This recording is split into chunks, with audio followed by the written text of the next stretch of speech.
नमस्कार, जय हिंद, वंदे मातरम। दोस्तों, स्वागत है आप सभी का एक बार फिर से आपके अपने एजुकेशनल चैनल विभू की क्लासेस में। तो बेटा, आज की क्लास में आपके लिए जीके के 20 क्वेश्चन होने वाले हैं। जीके के टॉप सिलेक्टेड 20 क्वेश्चन होने वाले, जो कि आपके आने वाले एग्जाम में आपसे पूछे जा सकते हैं। बेटा, ये सभी क्वेश्चन आपके कई बार एग्जाम में पूछे गए, मुझे उम्मीद है कि आपके आने वाले एग्जाम में भी ये क्वेश्चन पूछे जाएंगे। ठीक है, तो स्टार्ट करते हैं आज की क्लास। और बेटा, मुझसे आप वादा कीजिए कि आज की क्लास में भैया आज गर्दा उड़ा देंगे। आज की क्लास में मेरे सभी विद्यार्थी, सभी छात्र, सभी भाई, सभी बहनें आज की क्लास में गर्दा उड़ा देंगे। धुआं धुआं करना है मुझे, ठीक है।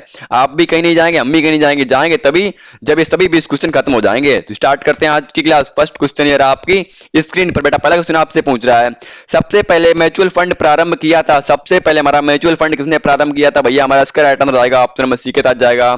यूटीआई ने सबसे पहले म्यूचुअल फंड प्रारंभ किया, तो option number C is the right answer. Question number next पे आपसे पूछ रहा है, निम्नलिखित में किस मद से प्राप्त राजस्व का बंटवारा केंद्र द्वारा राज्यों में नहीं करना पड़ता? निम्नलिखित में किससे मद प्राप्त राजस्व का बंटवारा केंद्र द्वारा राज्यों में नहीं करना पड़ता? इसका सही उत्तर किसके साथ जाएगा भैया? हमारा इसका राइट आंसर जाएगा ऑप्शन नंबर ए के साथ जाएगा, सीमा शुल्क। सीमा शुल्क, तो option number A is the right answer. Question number next बेटा आपसे पूछ रहा है, संविधान के किस अनुच्छेद के तहत जम्मू कश्मीर को विशेष राज्य का दर्जा प्राप्त हुआ? संविधान के किस अनुच्छेद के तहत जम्मू कश्मीर को विशेष राज्य का दर्जा प्राप्त हुआ? तो भैया, हमारा इसका सही उत्तर जाएगा ऑप्शन नंबर डी के साथ, अनुच्छेद 370 के तहत जम्मू कश्मीर को विशेष राज्य का दर्जा प्राप्त हुआ। बेटा, कई बार एग्जाम में पूछा गया क्वेश्चन और टॉप ट्रेंडिंग पे चल रहा है। कई बार एग्जाम में पूछा था, टॉप ट्रेंडिंग पे चल रहा है। बेटा, इसका आप स्क्रीनशॉट ले लो, क्योंकि आपके आने वाले एग्जाम में आपसे क्वेश्चन पूछा सकता है। बेटा, तो भैया, हमारा इसका राइट आंसर आएगा ऑप्शन नंबर डी के साथ, अनुच्छेद 370। ठीक है, क्वेश्चन नंबर नेक्स्ट बेटा आपसे पूछ रहा है, लेडी विद द लैंप निम्नलिखित में से किसने कहा जाता है? लेडी विद द लैंप निम्नलिखित में से किसे कहा जाता है? बताइए इसका राइट आंसर क्या होगा? इसका सही उत्तर क्या होगा भैया? हमारा इसका राइट आंसर आएगा ऑप्शन नंबर बी के साथ, फ्लोरेंस नाइटिंगेल को लेडी विद द लैंप कहा जाता है। किसको? फ्लोरेंस नाइटिंगेल को। तो option number B is the right answer. Question number next पे आपसे पूछ रहा है, 1857 के सौर्य विद्रोह के समय भारत के गवर्नर जनरल कौन थे? भैया, ये क्वेश्चन तो आपके लिए बहुत ही महत्वपूर्ण है। कई बार एग्जाम में पूछा गया और कई बार एग्जाम में पूछा जाता है, टॉप ट्रेंडिंग पे चल रहा है। मैं आपके लिए जो भी क्वेश्चन कहता हूं इंपॉर्टेंट, वो आपके लिए इंपॉर्टेंट होता है बेटा, आपके लिए महत्वपूर्ण होता है। ठीक है, कई बार एग्जाम में क्वेश्चन ट्रेंडिंग हुआ है, कई बार एग्जाम में पूछा गया है। भैया, हमारे 1857 में सौर्य विद्रोह के समय भारत के गवर्नर जनरल कौन थे? कौन थे भैया हमारे? इसका सही उत्तर क्या होगा? वो हमारे थे। इसका राइट आंसर जाएगा भैया ऑप्शन नंबर सी के साथ, लॉर्ड कैनिंग, जो कि 1857 के सौर्य विद्रोह के समय गवर्नर थे भारत के। कौन थे? Lord Canning. तो ऑप्शन नंबर सी के साथ जाएगा, option number C is the right answer. Question number next बेटा आपसे पूछ रहा है, एवरेस्ट शिखर की ऊंचाई है, एवरेस्ट शिखर की ऊंचाई कितनी है बेटा? एवरेस्ट शिखर की ऊंचाई कितनी है बेटा? बेसिक सा क्वेश्चन है, कई बार एग्जाम में ट्रेंड किया है। बहुत ही बेसिक क्वेश्चन है, पर एग्जाम में कई बार ट्रेंड किया है। एवरेस्ट शिखर की ऊंचाई कितनी है बेटा हमारी? इसका सही उत्तर क्या होगा? इसका राइट आंसर आएगा ऑप्शन नंबर ए के साथ जाएगा, 8848 मीटर। 8848 मीटर हमारी एवरेस्ट शिखर की ऊंचाई है। कितनी है? 8848 मीटर। तो option number A is the right answer होगा। क्वेश्चन नंबर नेक्स्ट पे आपसे पूछ रहा है, मुस्लिम लीग की स्थापना हुई थी। मुस्लिम लीग की स्थापना कब हुई थी हमारी? मुस्लिम लीग की स्थापना हमारी कब हुई थी? कई बार एग्जाम में ये भी क्वेश्चन ट्रेंड किया, कई बार एग्जाम में क्वेश्चन ट्रेंड किया। ठीक है, इसका राइट आंसर क्या होगा? मुस्लिम लीग की स्थापना कब हुई थी बेटा? कब हुई थी हमारी? तो इसका सही उत्तर जाएगा ऑप्शन नंबर डी के साथ जाएगा, 1906 में मुस्लिम लीग की स्थापना हुई थी। किसकी? 1906 में मुस्लिम लीग की स्थापना हुई थी। ठीक है, क्वेश्चन नंबर नेक्स्ट बेटा आपसे पूछ रहा है, पानीपत का तीसरी लड़ाई कब हुई? पानीपत की तीसरी लड़ाई कब हुई थी? पानीपत की तीसरी लड़ाई हमारी कब हुई थी? इसका सही उत्तर क्या होगा? बताइए आप लोग, इसका सही उत्तर क्या होगा? बताइए आप लोग, मुझे आपसे जानना है इसका राइट आंसर क्या होगा। इसका सही उत्तर क्या होगा बेटा? भैया, हमारा इसका राइट आंसर जाएगा ऑप्शन नंबर बी के साथ जाएगा, 1761 में पानीपत की तीसरी लड़ाई हुई थी। 1761 में पानीपत की तीसरी लड़ाई हुई थी। Option number B is the right answer. Question number next बेटा आपसे पूछ रहा है, निम्नलिखित में से किसको दीन बंधु कहा जाता है? निम्नलिखित में से किसको दीन बंधु कहा जाता है? कई बार एग्जाम में क्वेश्चन ट्रेंड किया है और पूछा भी जाता है। ठीक है, तो इसका राइट आंसर क्या होगा? निम्नलिखित में से किसको दीन बंधु कहा जाता है? बताइए इसका राइट आंसर क्या होगा? इसका सही उत्तर क्या होगा? बताइए आप लोग। भैया, इसका जो राइट आंसर रहेगा हमारा ऑप्शन नंबर सी के साथ जाएगा, CS एंडच को दीन बंधु कहा जाता है। किसको? CF एंड्रच को दीन बंधु कहा जाता है। तो option number C is the right answer. Question number next बेटा आपसे पूछ रहा है, भारत में आने वाले प्रथम अमेरिकी राष्ट्रपति कौन थे? भारत में आने वाले प्रथम अमेरिकी राष्ट्रपति के थे? कौन थे बेटा हमारे? ये क्वेश्चन तो आप इतना समझ लो बेटा, इसके लिए क्वेश्चन के लिए मेरे पास शब्द भी नहीं है। मैं इस क्वेश्चन को क्या कहूं, वेरी वेरी तो नहीं लगा सकता, बहुत ही महत्वपूर्ण बेटा, बहुत ही महत्वपूर्ण क्वेश्चन बेटा। कई बार एग्जाम में ट्रेंड किया, कई बार एग्जाम में पूछा गया बेटा। तो भैया, हमारे भारत में आने वाले प्रथम राष्ट्रपति कौन थे बेटा? कौन थे अमेरिकी राष्ट्रपति जो भारत में प्रथम बार आए थे? बताइए आप लोग, उसका राइट आंसर क्या होगा? आपको नहीं पता तो हम बताएंगे, बट आपका कमेंट आना चाहिए। अगर आपको नहीं पता है तो गलत लगाइए, आप कमेंट को गलत कीजिए, मैं तो बताने के लिए बैठा हूं ना। आप कमेंट कीजिए कि इसका राइट आंसर क्या होगा, बताइए आप लोग। भैया हमारा इसका राइट आंसर जाएगा ऑप्शन ए के साथ जाएगा ड्राइट एंजनहावर, जो कि हमारे भारत में प्रथम बार आए थे, जो कि हमारे अमेरिका के राष्ट्रपति थे। कौन थे? ड्राइट आइजनहावर। कौन थे? ड्राइट आइजनहावर, जो कि प्रथम बार भारत आए थे अपने कार्यकाल, राष्ट्रपति कार्यकाल में। तो भैया ऑप्शन नंबर ए इसका राइट आंसर होगा। बेटा एग्जाम में कई बार ट्रेंड किया, बहुत ही महत्वपूर्ण क्वेश्चन है, ठीक है। इस क्वेश्चन को आप रख लीजिए, अपने दिमाग में सेट कर लीजिए, अपनी दिमाग के स्टोरेज में इस क्वेश्चन को रख लीजिए बेटा, ठीक है। क्वेश्चन नंबर नेक्स्ट बेटा आपसे पूछ रहा है, नीली क्रांति का संबंध किससे है? नीली क्रांति का संबंध हमारा किससे है? बताइए इसका राइट आंसर क्या होगा? भैया हमारा इसका राइट आंसर जाएगा ऑप्शन नंबर सी के साथ जाएगा। ऑप्शन नंबर सी के साथ जाएगा मत्स्य उत्पादन। किसके संबंध से? मत्स्य उत्पादन से संबंध है हमारा नीली क्रांति। नीली क्रांति किससे संबंध है बेटा हमारा? मत्स्य उत्पादन, मत्स्य उत्पादन। तो option number C is the right answer होगा बेटा। आप लोग सोच रहे हो बेटा कि भैया इसमें नीली क्रांति दिया है तो नील की खेती तो होगी, बट नहीं भैया, नील की खेती से नहीं होगी। अगर जितने बच्चे नील की खेती से कर रहे हैं बेटा, बहुत गलत कर रहे हैं। जितने भी बच्चे इसको कर रहे हैं नील की खेती से, बिल्कुल गलत कर रहे हैं बेटा। इसका राइट आंसर होगा ऑप्शन नंबर सी के साथ जाएगा। भैया आप ये मत समझना कि इसमें नील की खेती दी है भैया तो नील की खेती का नीली क्रांति हो जाएगी, ये बात नहीं है, गलत क्वेश्चन बेटा आपके लिए होगा, ठीक है। तो option number C is the right answer. Question number next बेटा आपसे पूछ रहा है, केंद्र सरकार के महत्वाकांक्षी राष्ट्रीय ग्रामीण रोजगार गारंटी कानून नरेगा के साथ किस महापुरुष का नाम जोड़ा गया? केंद्र सरकार महत्वाकांक्षी ग्रामीण रोजगार गारंटी कानून नरेगा के साथ किस महापुरुष का नाम जोड़ा गया? बताइए इसका राइट आंसर क्या होगा? बताइए इसका सही उत्तर क्या होगा? भैया क्वेश्चन नंबर 12 का सही उत्तर क्या होगा? बताइए आप लोग। इसका जो हमारा राइट आंसर जाएगा भैया ऑप्शन नंबर सी के साथ जाएगा, महात्मा गांधी के नाम से जोड़ा गया। किसके नाम से? महात्मा गांधी के नाम से जोड़ा गया। तो भैया option number C is the right answer. Question number next बेटा आपने पूछ रहा है, अंत्योदय कार्यक्रम किससे संबंध है? अंत्योदय कार्यक्रम किससे संबंध है? अन्योदय कार्यक्रम किससे संबंध है? बेटा इसका राइट आंसर क्या होगा? इसका राइट उत्तर क्या होगा? बताइए आप लोग, इसका राइट आंसर क्या? क्वेश्चन नंबर 13 का सही उत्तर क्या होगा? इसका राइट आंसर जाएगा भैया हमारा ऑप्शन नंबर डी के साथ जाएगा, गरीबों में भी निम्नतम गरीबों का उत्थान।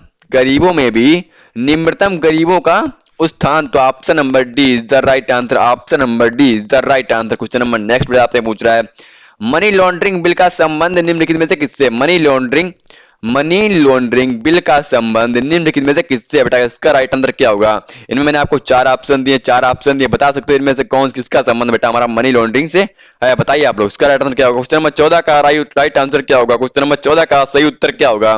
भैया हमारा इसका राइट आंसर जाएगा ऑप्शन नंबर सी के साथ जाएगा, काले धन पर अंकुश, जो कि मनी लॉन्ड्रिंग बिल का संबंध होता है। किससे? काले धन पर अंकुश हमारा मनी लॉन्ड्रिंग संबंध बिल से संबंध होता है। तो option number C is the right answer. बेटा जितने भी छात्र ने अभी तक अपने चैनल को सब्सक्राइब नहीं किया बेटा, बहुत गलत बात है, बहुत गलत बात है। अभी कभी आप कर लीजिए, क्योंकि मैं आपके लिए वही क्वेश्चन आता हूं जो कि आपके आने वाले एग्जाम में पूछे जाते हैं और कई बार एग्जाम में पूछे गए होते हैं, ठीक है। इस क्लास में आपको कोई फेक बात नहीं मिलेगी। हमेशा मैं राष्ट्र हित में बात करता हूँ, छात्र हित में बात करता हूँ। हमारा चैनल हमेशा राष्ट्र हित में बात करता है और छात्र हित में बात करता है। आप जिस भी बच्चे ने अभी तक सब्सक्राइब नहीं किया सब्सक्राइब कर लो, क्योंकि मेरी आने वाली वीडियो की नोटिफिकेशन आप तक पहुंच सके। आपके आने वाले एग्जाम में बहुत ही नजदीक होंगे और आपको बहुत सारी तैयारियां करनी है। आप मेरे क्लास की सहायता से आप जीके की क्लास, कंप्यूटर की क्लास एंड करंट अफेयर्स की क्लास प्रोवाइड मैं आपको कराऊंगा, मेरा वादा है आपसे, ठीक है। तो जिस भी बच्चे ने अभी तक सब्सक्राइब नहीं किया सब्सक्राइब कर लो, और जिस भी बच्चे ने लाइक नहीं किया वीडियो को लाइक कर दीजिए और ज्यादा हो सके क्लास को शेयर कर दीजिए, ठीक है। तो क्वेश्चन नंबर नेक्स्ट बेटा आपसे क्या पूछ रहा है वो भी आप क्वेश्चन पे भी ध्यान दीजिए, क्वेश्चन पर भी ध्यान दीजिए बेटा। क्वेश्चन नंबर नेक्स्ट आपसे पूछ रहा है, पूर्ति अपनी मांग स्वयं निर्धारित कर लेती है, यह उक्ति किसकी है? पूर्ति अपनी मांग स्वयं निर्धारित कर लेती है, यह उक्ति किसकी है बेटा? किसकी उक्ति है हमारी? इसका राइट आंसर क्या होगा? इसका सही उत्तर क्या होगा? क्वेश्चन नंबर 15 का सही उत्तर क्या होगा भैया? हमारा इसका राइट आंसर जाएगा ऑप्शन नंबर बी के साथ जाएगा, जेबी से की उक्ति हमारी पूर्ति अपनी मांग स्वयं निर्धारित कर लेती है। किसकी उक्ति है बेटा हमारी? जेबी से की, ठीक है। क्वेश्चन नंबर नेक्स्ट बेटा आपसे पूछ रहा है, भारत में उपभोक्ता संरक्षण अधिनियम कब पारित किया गया? भारत में उपभोक्ता संरक्षण नियम कब पारित किया गया? भारत में उपभोक्ता संरक्षण अधिनियम कब पारित किया गया बेटा? कई बार एग्जाम में पूछा गया है, कई बार एग्जाम में पूछा, कई बार एग्जाम में ट्रेंड किया बेटा। इनमें मैंने आपको चार ऑप्शन दिए, इनमें आपको बताना है इसका सही ऑप्शन कौन सा राइट आंसर होगा। बताइए आप लोग, इसका राइट आंसर क्या होगा बेटा? इसका राइट आंसर क्या होगा? भारत में उपभोक्ता संरक्षण अधिनियम कब पारित किया गया? कई बार एग्जाम में ट्रेंड किया बेटा। इसका जो हमारा सही उत्तर जाएगा बेटा ऑप्शन नंबर बी के साथ जाएगा, 1986 में भारत में उपभोक्ता संरक्षण नियम अधिनियम लागू किया 1986 में। तो option number B is the right answer. Question number next पे आते हैं, पूछ रहा है राजस्व खाते में सरकार को व्यय करने की सबसे बड़ी मदद कौन सी है? राजस्व खाते में सरकार की व्यय करने की सबसे बड़ी मदद कौन सी है? बताइए इसका सही उत्तर क्या होगा, किसके साथ इसका राइट आंसर जाएगा? बताइए आप लोग, भैया इसका राइट आंसर किसके साथ जाएगा? इसका राइट आंसर आपको बताना होगा, कमेंट बॉक्स में आपका कमेंट आना चाहिए, इसका राइट आंसर क्या होगा। राजस्व खाते में सरकार की व्यय करने की सबसे बड़ी मदद कौन सी है? सबसे बड़ी मद कौन सी है? बताइए इसका राइट आंसर क्या होगा। इसका जो सही उत्तर जाएगा भैया हमारा ऑप्शन नंबर बी के साथ जाएगा, ब्याज भुगतान। ब्याज भुगतान हमारा option number B is the right answer होगा, ब्याज भुगतान। क्वेश्चन नंबर नेक्स्ट पे आपसे पूछ रहा है प्रतिस्थापन लोच की अवधारणा प्रस्तुत की थी। प्रतिस्थापन लोच की अवधारणा किसने प्रस्तुत की थी? भैया इसका राइट आंसर क्या होगा, इसका सही उत्तर क्या होगा? ये क्वेश्चन भी आपके कई बार एग्जाम में ट्रेंड किया, ठीक है, आपके लिए क्वेश्चन इंपॉर्टेंट है, ठीक है, इंपॉर्टेंट है। आप इस क्वेश्चन का स्क्रीनशॉट ले लो, आप इस क्वेश्चन का स्क्रीनशॉट ले लो, अपनी बुक में नोट कर लो क्वेश्चन, ठीक है। प्रतिस्थापन लोच की अवधारणा प्रस्तुत की थी बेटा, किसने प्रस्तुत की थी? हमारी प्रतिस्थापन लोचन की अवधारणा। बताइए आपको इसका राइट आंसर क्या होगा। इसका जो सही उत्तर जाएगा बेटा हमारा ऑप्शन में ए के साथ जाएगा, हिक्स ने प्रस्तुत की थी प्रतिस्थापन लोच की अवधारणा। किसने? हिक्स ने प्रस्तुत की थी। तो option number A is the right answer होगा, हिक्स ने प्रस्तुत की थी प्रतिस्थापन लोच की अवधारणा। तो option number A is the right answer. Question number next आपसे पूछा भारत के आर्थिक नियोजन कब प्रारंभ हुआ? भारत में आर्थिक नियोजन कब प्रारंभ हुआ? बेटा ये क्वेश्चन आपके लिए, ये भी क्वेश्चन आपके लिए ट्रेंडिंग है, कई बार एग्जाम में पूछा गया है और महत्वपूर्ण क्वेश्चन है, ठीक है, बहुत ही महत्वपूर्ण क्वेश्चन है। भारत में आर्थिक नियोजन कब प्रारंभ हुआ? बताइए इसका राइट आंसर क्या होगा। इसका जो हमारा राइट आंसर आएगा बेटा ऑप्शन नंबर सी के साथ जाएगा, भारत में आर्थिक नियोजन 1 अप्रैल 1951 में प्रारंभ हुआ। 1 अप्रैल 1951 में भारत में आर्थिक नियोजन प्रारंभ हुआ बेटा, ऑप्शन नंबर सी के साथ जाएगा, option number C is the right answer. Question number next बेटा आपसे पूछ रहा है भारत की पहली मानव विकास रिपोर्ट एचडीआर कब जारी की गई थी?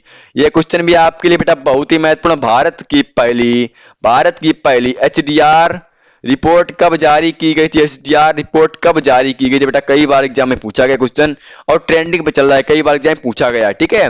भारत की पहली मानव विकास रिपोर्ट एचडीआर कब जारी की? बताइए इसका सही उत्तर क्या होगा। बेटा लास्ट क्वेश्चन है आपके लिए, ये क्वेश्चन तो आपको बताना ही होगा बेटा, हर क्वेश्चन आपको मैंने बता दिया बट ये क्वेश्चन आपको बताना होगा। मुझे देखना है मेरे विद्यार्थी, मेरे छात्र, मेरा भाई, मेरा बहन कितना पढ़ रहा है अपनी क्लास से। अगर पढ़ता है बेटा, अगर अपनी अदर क्लास को ज्वाइन करता है ना, तब भी मुझे देखना है बेटा मेरा विद्यार्थी, मेरा छात्र कितना पढ़ता है, ठीक है। तो भैया इसका राइट आंसर क्या होगा? भारत की पहली मानव विकास रिपोर्ट एचडीआर कब जारी की गई थी? भैया हमारा इसका राइट आंसर जाएगा ऑप्शन में बी के साथ जाएगा, अप्रैल 2002 में भारत की पहले मानव रिपोर्ट एचडीआर जारी की गई। कब? अप्रैल 2002 में। भैया इसका राइट आंसर होगा ऑप्शन बी के साथ जाएगा। उम्मीद करता हूं कि आप पे सारे के सारे क्वेश्चन कंप्लीट होंगे और आपको किसी भी क्वेश्चन में कोई भी दिक्कत नहीं आई होगी, ठीक है। अगर आपको किसी भी क्वेश्चन में, किसी भी प्रश्न में आपको भी दिक्कत आई है तो मुझसे आप पूछ सकते हो बेटा मेरे भाई किस क्वेश्चन में आपको दिक्कत आई है, आप मुझसे पूछ सकते हो। जब तक आप मुझसे पूछोगे नहीं भैया तो मैं कैसे समझ पाऊंगा मेरे विद्यार्थी, मेरे छात्र, मेरे भाई, मेरे बहन को क्या दिक्कत आ रही है। हमारे से जुड़ा है, अपने परिवार से जुड़ा है, फिर भी उसे दिक्कत आए तो भाई मुझे दिक्कत होगी ना, मुझे बहुत दिक्कत होगी। अगर मेरा विद्यार्थी को दिक्कत आ रही है मुझे बहुत दिक्कत होगी। मुझे आपकी सक्सेस का इंतजार है, मुझे आपकी सफलता का इंतजार है, ठीक है, मुझे आपकी सफलता का इंतजार है भैया। तो आप जाते जाते दीजिए मुझे आज के लिए इजाजत। और जितने भी बच्चे ने बेटा अभी तक सब्सक्राइब नहीं किया ना भैया कर लीजिए, नहीं तो डंडा रखा है मेरे पास लाठी भी रखी है बेटा, मेरे पास भैया लाठी रखी है। जिस भी बच्चे ने सब्सक्राइब नहीं किया बेटा कर लीजिए, मैं आपको क्वेश्चन लाता हूं जो कि आपके आने वाले एग्जाम पूछे जाते हैं। हमेशा राष्ट्र हित में बात करता हूं, छात्र हित में बात करता हूं। तो आज के लिए दीजिए इजाजत। जय हिंद, वंदे मातरम, इंकलाब।